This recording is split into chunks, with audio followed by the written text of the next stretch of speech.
आता एक अतिशय महत्त्वाची बातमी. मुंबई विमानतळावरील सर्व्हर पहाटेपासून सुरू झालाय. इंडिगोचा सर्व्हर पहाटे 3 वाजता सुरू झाला.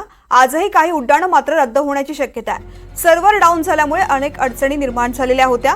मुंबई विमानतळावरील सर्व्हर पहाटेपासून आता सुरू झालेला आहे. इंडिगोचा सर्व्हर पहाटे 3 वाजल्यापासून सुरू झालाय. आजही काही उड्डाणं मात्र रद्द होण्याची शक्यता आहे.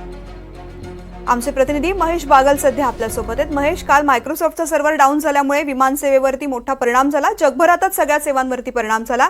आज सर्व्हर सुरू झालाय, मात्र विमान सेवा सुरळीत व्हायला, पूर्ववत यायला किती वेळ लागेल?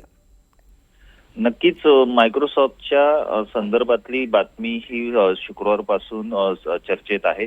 जगभरामध्ये मायक्रोसॉफ्टच्या ज्या ज्या ठिकाणी सर्व्हिसेस दिल्या जातात त्या सिस्टम अपग्रेडेशनच्या कामामुळे अचानक बंद पडलेल्या होत्या. त्यामुळे एक मोठा आर्थिक फटका जगभरातल्या कंपन्यांना सहन करावा लागलाय. भारताबद्दल बोलायचं झालं तर भारतातल्या दिल्ली, बंगळुरू, मुंबई सारख्या विमानतळावर सुद्धा विमानांच्या उड्डाणावर याचा परिणाम झाला होता. खास करून विमान प्रवाशांच्या चेक इन संदर्भातली जी ऑनलाईन सेवा होती ती यामुळे मोठ्या प्रमाणात बाधित झालेली होती.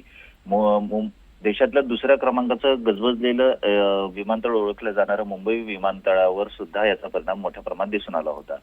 पहाटे 3 वाजल्यापासून इंडिगो एअरलाईन्सची जी सेवा आहे ती पूर्वपदावर आल्याचं सांगितलं जात आहे. मात्र पूर्ण क्षमतेने ही सेवा अद्याप काम करत नाहीये.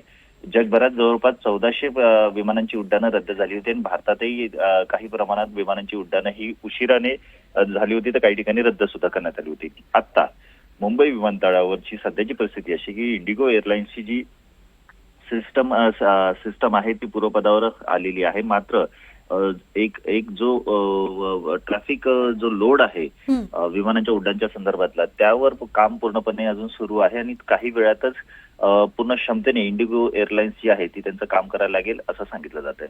धन्यवाद महेश, संपूर्ण माहितीसाठी.